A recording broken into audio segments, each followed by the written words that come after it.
that person. Huwezi muamini tena.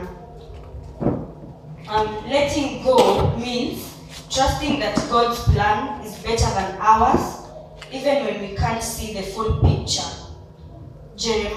According to Jeremiah chapter 13 verse 11, tutasoma.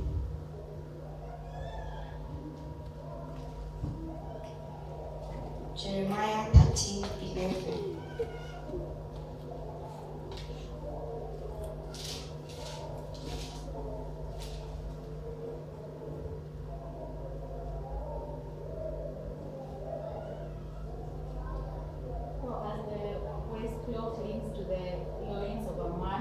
So I made the whole house of Israel and the whole house of Judah came to me, says the Lord, that they might be for me a people, a name, a praise, and a glory, but they will not listen.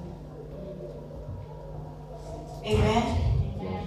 So, letting go means trusting that God's plan is better than ours. Yani, mipango za Mungu ni zaidi ya yetu, si ndio?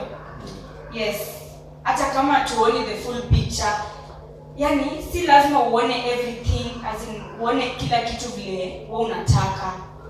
Let us just leave God to do his work. Amen. Trust God's strength in your weakness. Kama wewe ni mgonjwa, muaminie tu Mungu and you will get healed. Kama you're believing in God, if maybe you want to start a business, you just trust in God.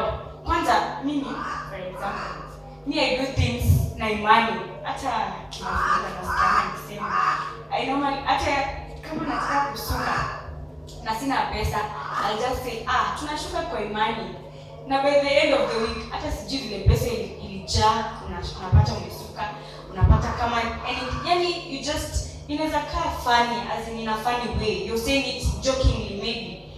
But lakini ndani ya moyo wako you believe in Jesus na una trust ya kwamba Mungu atatenda. You just go and try it. Enda tu jaribu. Sema maybe wewe unajua kenye unataka kwa moyo yako. You know there is something deep down you need and you want. Na maybe unasema hata hiyo siwezi. It is possible. You just believe in God, trust in God, and God will do it. Hata ndio tu saino, jiambie tunasema na kweli hiyo school fees hata inakaa siwezi pata. Lakini akisema hiyo nimepata kwa imani. Yani start confessing it now.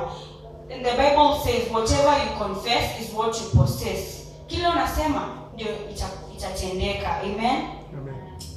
Let go of offense and embrace healing.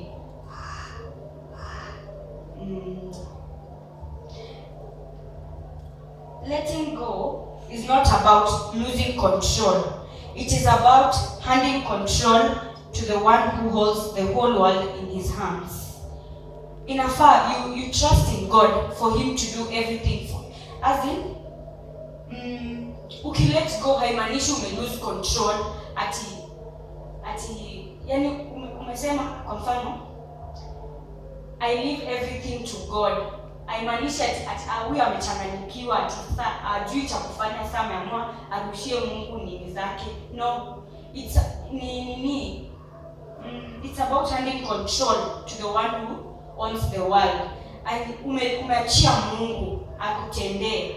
And you just trust in him because you know that God will do it for you. Haimaanishi ati umepotea njia ama mwelekeo ni hivyo. And let go of the need to know everything. Si lazima ujue kila kitu. By the way, I know of someone, kuna mama pahali penye nilikuwa na stay. Huyo mama alikuwa, kuna hao watu I think they pray for people and they tell you your future. Lakini huyo hakuwa ukweli. Najua kunao yes, lakini kuna ukweli na uongo. Sasa kulikuwa na mwingine, pia alikuwa tunadanganya tu, she wanted money. So huyo si akaenda, anataka tukujua tu. Ati watoto wangu watakuwa, hata na watoto, lakini anasema nitakuwa na watoto wangapi? Wanamwambia, wakamwambia atakamwambia utakuwa na watoto watatu, mwingine atolewa sijui na mzungu, mwingine sijui atakuwa madam, mwingine atapiganga bibi yake mpaka bibi yake atatoroka na watoto hata hana. You see, you don't, yani usitake kujua everything. Just let God do his work. Kama Mungu amepanga you'll have this. Wewe ndio maana hatujui siku yenye tutakufa. Sasa wewe tunaenda uombewe juu siku yenye utakufa. No, you should just let God do what he has planned and trust in God. You should build trust in the Lord because he's the creator of everything. Yeah, amen.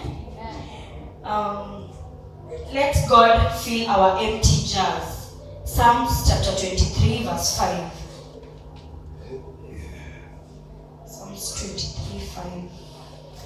Let God fill our empty jars.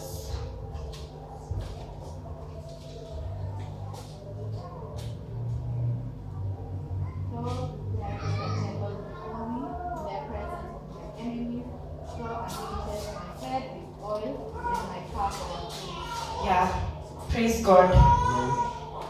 Hiyo wimbo inasema, waandaa meza mbele yangu, machoni pa watesi wangu. Umenipaka mafuta kichwani pangu, kikombe changu kinafurika. If you trust in God, you'll never lack. Believe to and trust that Mungu ndio, God is the provider. Mungu anapeana. If you trust in him truly, God will provide. You will never lack. Anything that you lack, God will restore it to you. Just believe, just trust in God, and surely you will receive it in the name of Jesus. Amen. What you have to do, 3 things. It's surrender daily. Just pray to God each and every day. Ukiamka, don't forget to say a word. Ukienda kulala, don't forget to say anything. If you have any time, maybe you're not busy. Instead of doing things that are not, maybe just surrender your time to God. Na still lazima ikuwe in prayer. Hata inaweza kuwa unaimba tu. You just sing for the Lord. Unamwimbia in truth. Hata kama you are at home na hako ka spirit kameingia, you just sing to him and the Lord will hear you. Trust his timing. God's time is always the best. God's time is always the best. You just trust in God in anything that you want, and surely he will do it for you. And lastly, celebrate grace. Celebrate grace. Grace ni neema. Hiyo neema uko nayo, shukuru Mungu amekupatia na umtumikie na hiyo neema kwa niseme kwa mapana na marefu ama nisemeje.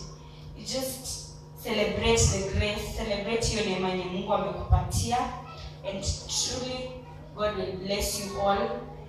Yeah, so that's my word for today. Hallelujah. Thank you.